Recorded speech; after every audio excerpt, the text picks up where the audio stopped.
Welkom by ons Afrikaanse lesstudiebespreking.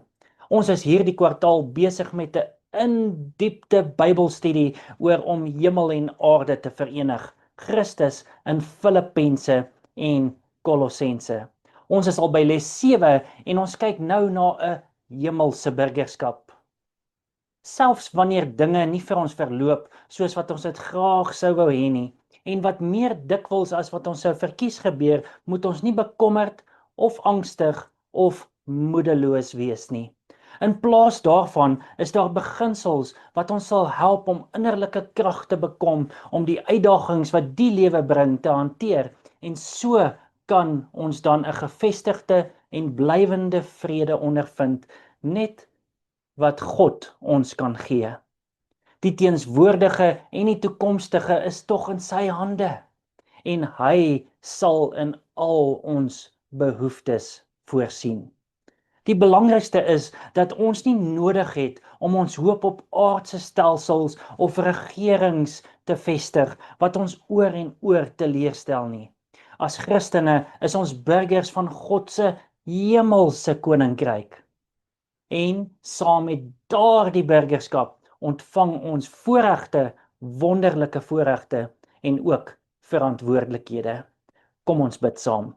Ons almagtige hemelse Vader, terwyl ons in U woord gaan delf vir lesse hier in Filippense, Heer, bid ons dat U met ons harte sal praat. Wys vir ons hoekom ons nie hoef ons te bekommer oor die dag van môre nie, is ons gebed in Jesus naam. Amen. Ons fokus teksvers kom hierdie week voor daarso in Filippense 4 vers 6. Wees oor niks besorg nie, sê Paulus, maar laat julle begeertes in alles deur gebed en smeking met danksegging aan God bekend word. Dwars deur die briewe maak Paulus dit duidelik dat ons nie burgerskap van hierdie wêreld is nie. Deur Jesus as ons verlosser aan te neem, word ons wedergebore. Met hierdie nuwe geboorte word ons burgers van die hemel. Alhoewel ons die wette en norme van hierdie wêreld respekteer en daaraan onderdanig is ons lewenswyse in werklikheid ruimer en van 'n baie hoër morele standaard. Ons gaan kyk na 2 hoofpunte hierdie week. Eerstens na ons hemelse burgerskap, en daar gaan ons bespreek om die getroues te volg en ons volle burgerskap.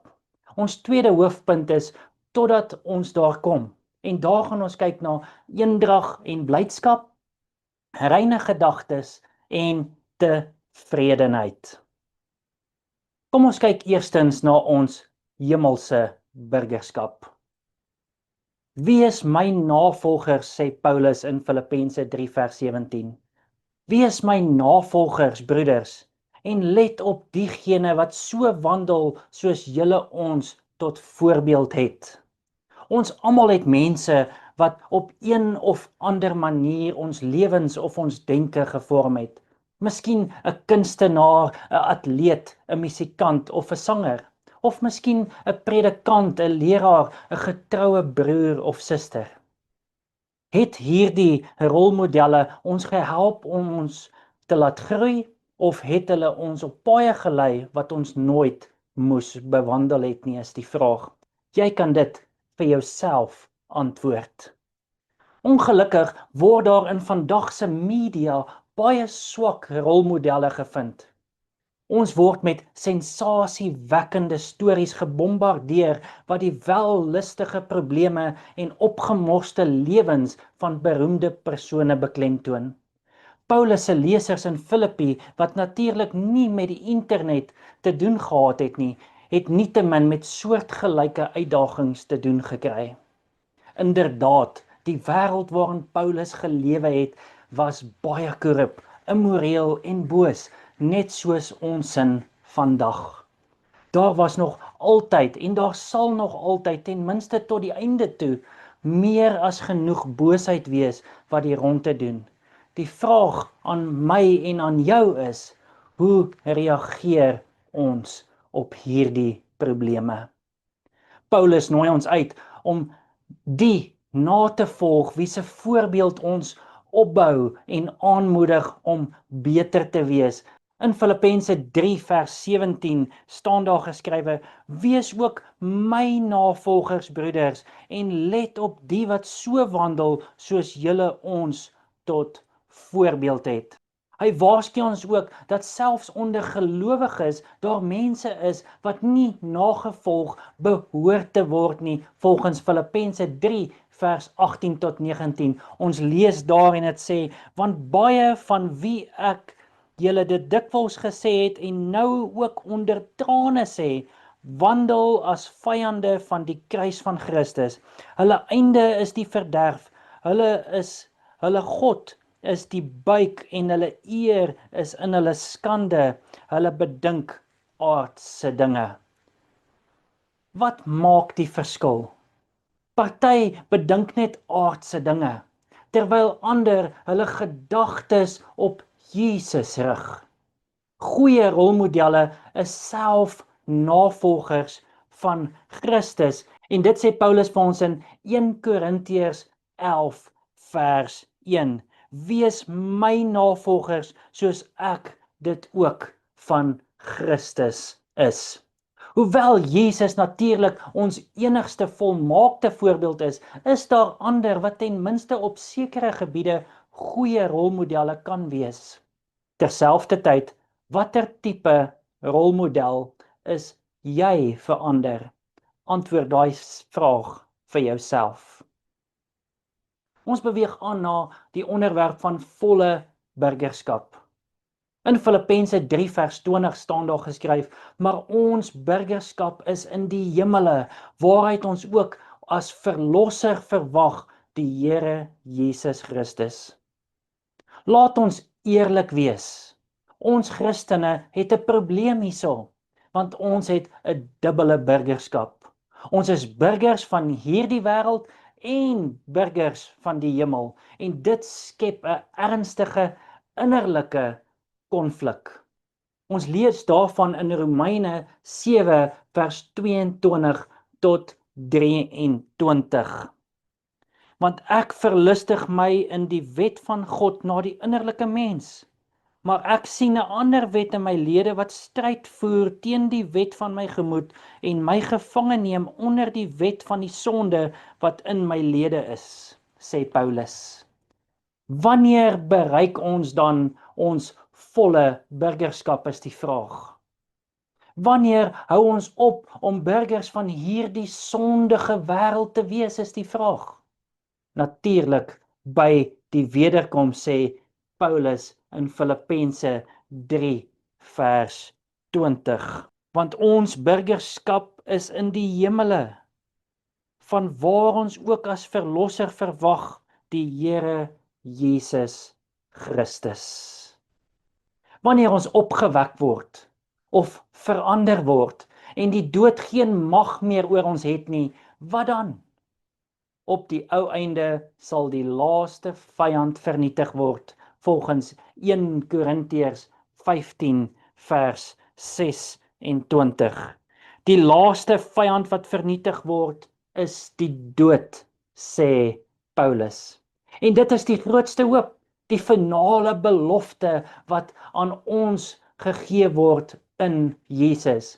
Nie net die einde van die dood nie, maar 'n hele nuwe liggaam.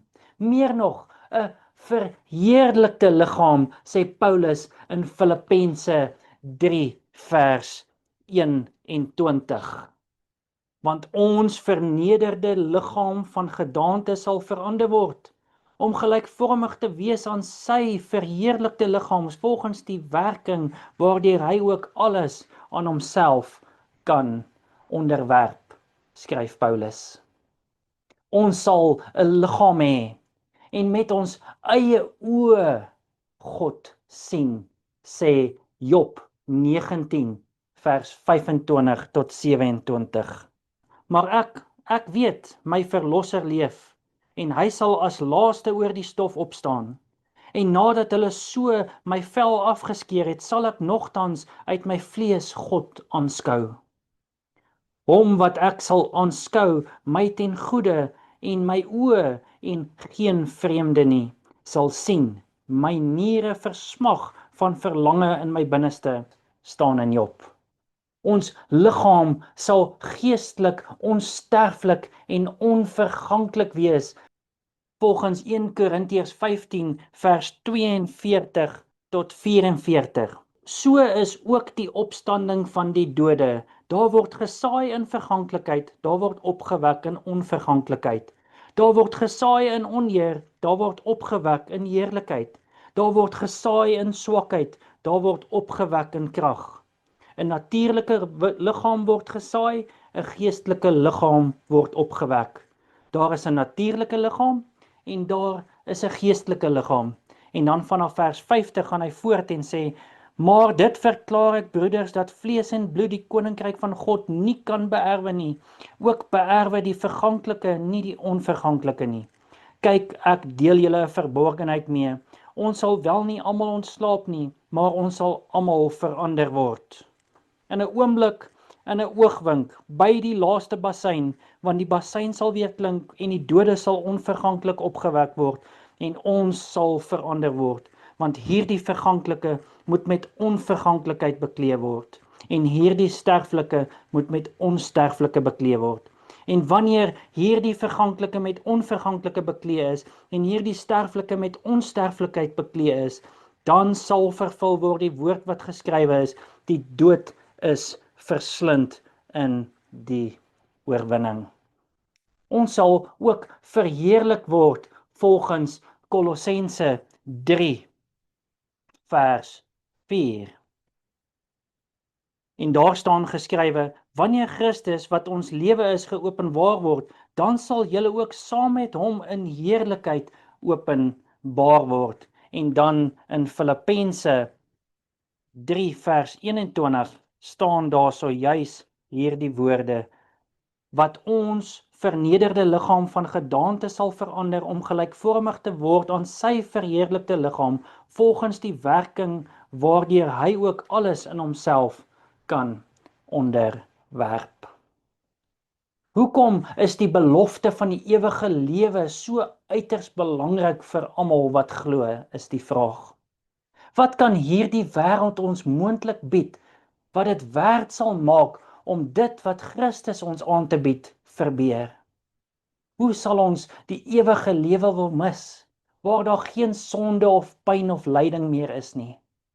Hoekom sal ons dit wil mis as die belofte so wonderlik is? Ons beweeg aan na ons tweede hoofonderwerp totdat ons daar kom. En ons kyk eerstens na eendrag en blydskap. In Filippense 4 vers 4 staan daar so geskrywe, verbly julle altyd in die Here en ek herhaal, verbly julle. Aan die einde van sy brief verweef Paulus persoonlike groete met praktiese raad. Hy vra Sintichus, 'n getroue metgesel, en Clemens om Euodia en Sintige te help om eensgesind te wees. Van almal sê hy wie se naam in die boek van lewe geskrywe is, volgens Filippense 4 vers 2 tot 3. Die volgende raad kan ons verbaas. Verbly julle altyd, wees oor niks besorg nie, volgens Filippense 4 vers 4 tot 6. Hoe is dit moontlik in 'n wêreld vol probleme en lyding? Die teenmiddel vir angs in alles wat elke situasie insluit, is om in geloof te bid, sê Paulus in Filippense 4 vers 6 tot 7. Wees oor niks besorg nie, maar laat julle begeertes in alles deur gebed en smeking met danksegging bekend word by God. En die vrede van God wat alle verstand te bowe gaan, sal julle harte en julle sinne bewaar in Christus Jesus. Dit is duidelik, ons moet glo en optree asof ons gebed reeds beantwoord is, selfs voordat dit gebeur het. Want ons moet met danksegging bid, sê Paulus. Die woord smeking is ook bygevoeg in Grieks disis, en dit dui tye van uiterse nood en dringendheid aan. Dit is moontlik omdat ons blydskap in die Here is, volgens Filippense 4 vers 4. Ons werp ons sorge op hom, Jesus Christus, in die vertroue dat hy dit vir ons kan dra. En ons lees daarso in Matteus 6. Matteus 6, 31 tot 34 staan daar geskrywe: Daarom moet julle heel nie kwel en sê, wat sal ons eet, of wat sal ons drink, of wat sal ons aantrek nie? Want na al hierdie dinge soek die heidene, want julle hemelse Vader weet dat julle al hierdie dinge nodig het. Maar soek eers die koninkryk van God en sy geregtigheid, en al hierdie dinge sal vir julle bygevoeg word. Kwel julle dus nie oor môre nie, want môre sal hom oor sy eie dinge kwel. Elke dag het genoeg aan sy eie kwaad. Dan lees ons ook in 1 Petrus 5 vers 7.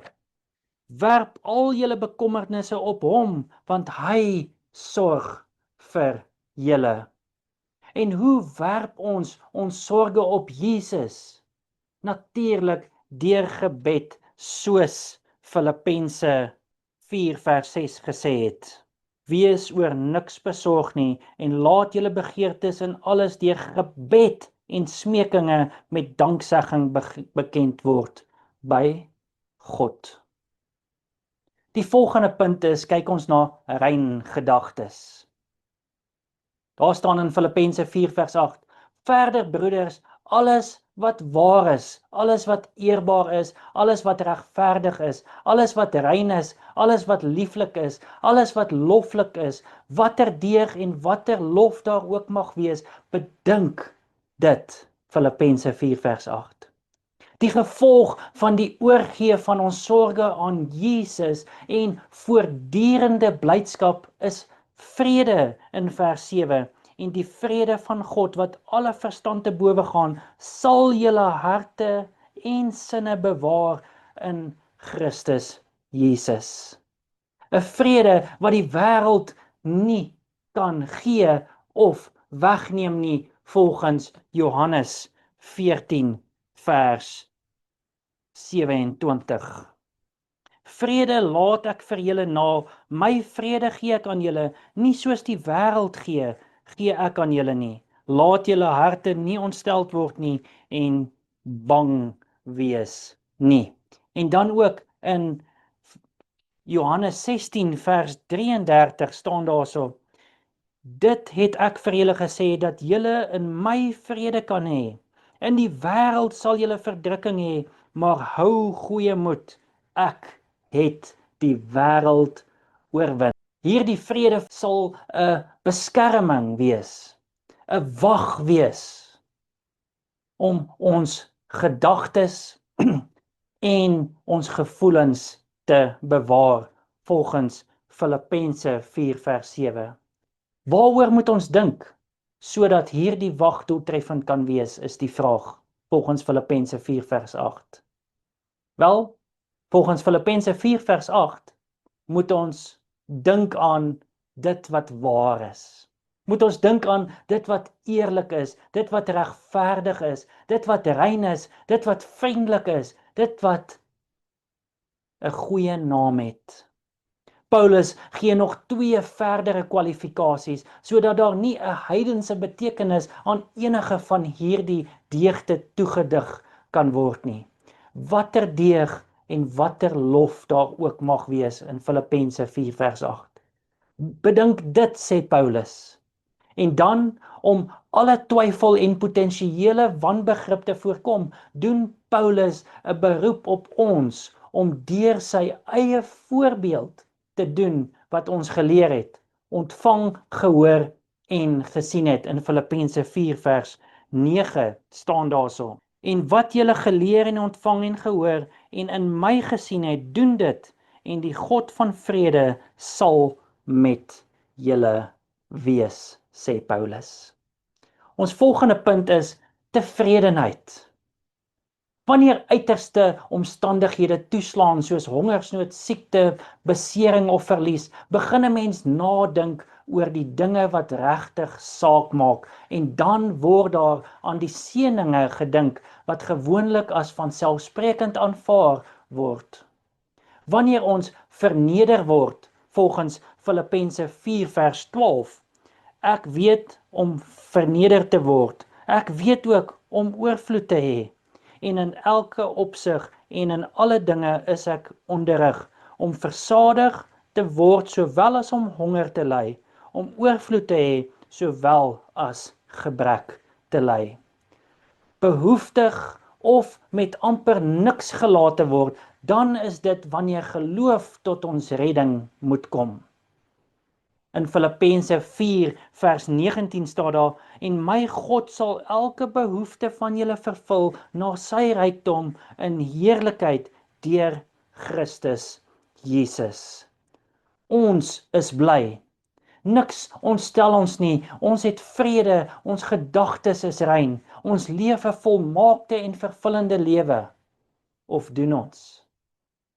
Ons kan voorspoed hê, ons kan behoeftes of probleme hê, maar as ons soos Paulus die volle versekering het dat God ons lewens rig, sal ons op hom vertrou, ongeag ons omstandighede, volgens Filippense 4 vers 11 tot 12. Nie dat ek dit uit gebrek sê nie, want ek het geleer om vergenoeg te wees met die omstandighede waarin ek is, sê Paulus. En dan het ons vers 19 ook gelees. Soos Agar vertel ons dat God ons nie meer of minder sal gee as wat vir ons goed is nie.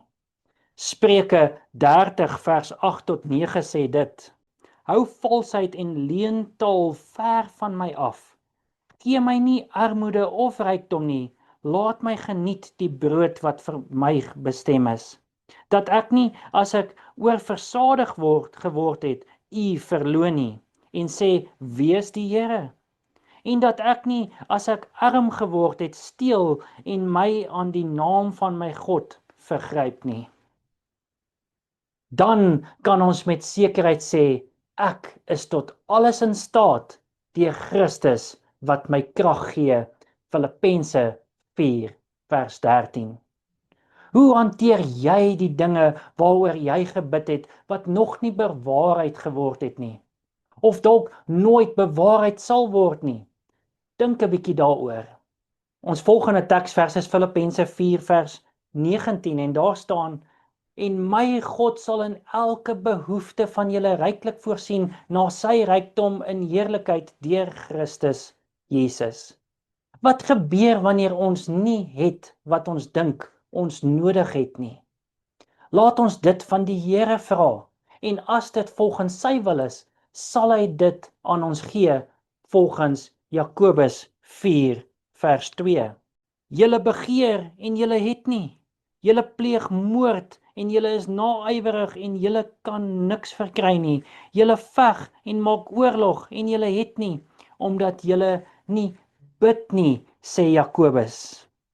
1 Johannes 5 vers 14 tot 15 sê: En dit is die vrymoedigheid wat ons teenoor hom het, dat hy ons verhoor as ons iets vra volgens sy wil. En as ons weet dat hy ons verhoor, dan weet ons dat, wat ons ook al vra, ons die bedes verkry wat ons van hom gevra het. Ons weet nie altyd of dit wat ons vra volgens sy wil is nie, maar daar is sekere versoeke wat altyd volgens sy wil is. Soos verlossing vir 'n geliefde of 'n vriend. 1 Timoteus 2 vers 3 tot 4 sê: Want dit is goed en aangenaam voor God ons verlosser, wat wil hê dat alle mense gered word en tot kennis van die waarheid kom. Wat is nog 'n punt wat ons kan bid voor wat altyd in God se wil is? Moed om ons geloof te deel volgens Openbaring 22 vers 17. En die Gees en die bruid sê kom, en laat hom wat hoor sê kom, en laat hom wat dors het kom, en laat hom wat wil die water van die lewe neem verniet. Wat se gebed is nog in die wil van God?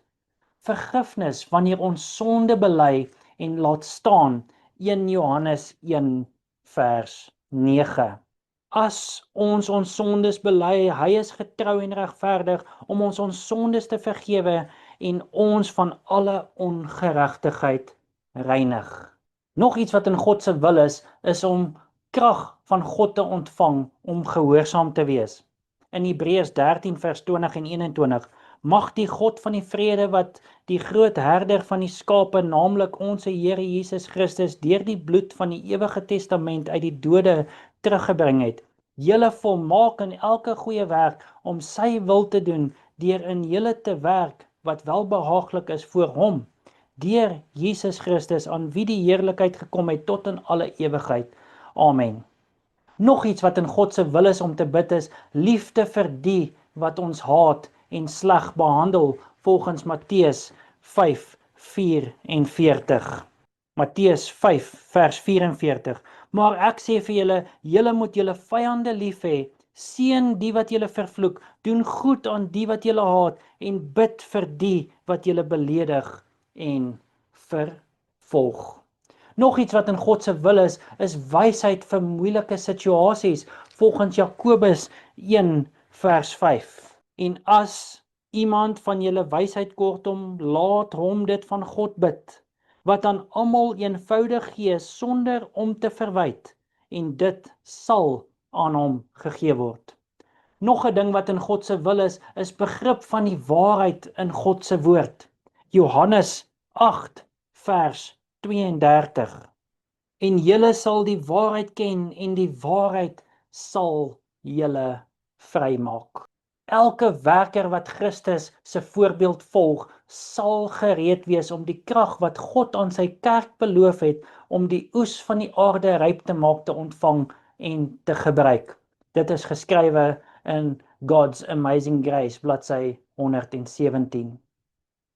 Ons moenie op onsself fokus nie. Hoe meer ons op ons eie onvolmaaktheid konsentreer, hoe minder krag sal ons hê om dit te oorkom, volgens That I May Know Him, bladsy 224. Ons behoort vir die toekomstige wêreld te leef. Dit is so elendig om 'n doellose, ongeordende lewe te lei. Ons wil 'n doel in die lewe hê, om vir 'n doel te leef. Mag God ons almal help om selfopofferend te wees, minder selfgesentreerd, meer selfvergetend en om goed te doen. Nie ter wille van eer wat ons hier ontvang nie, maar omdat dit die doel van ons lewe is en die einde van ons bestaan vervul. Our Higher Calling, August 24. Mag die Here my en jou seën. Mag ons, so Paulus se raad volg, om meer te bid, om meer op God te vertrou, want hy is tog die ene wat ons lewens rig. Hy is nie 'n God wat daar ver is nie, maar ene wat hier naby is. Ene wat sy hand in die sake van mense het. Kom ons bid saam. Ons almagtige hemelse Vader, wat 'n voorreg is dit nie om in U woord te studeer nie. Dankie vir hierdie leste. Help ons, Here, om deel te wees van die hemelse koninkryk. Help ons, Here, om nederig te wees, om vergenoeg te wees met wat ons het. Help ons, Here, om meer te bid, om meer te vertrou op U. Heer, help ons om al ons hindernisse, al ons probleme by U voete neer te lê, is my gebed in Jesus naam. Amen.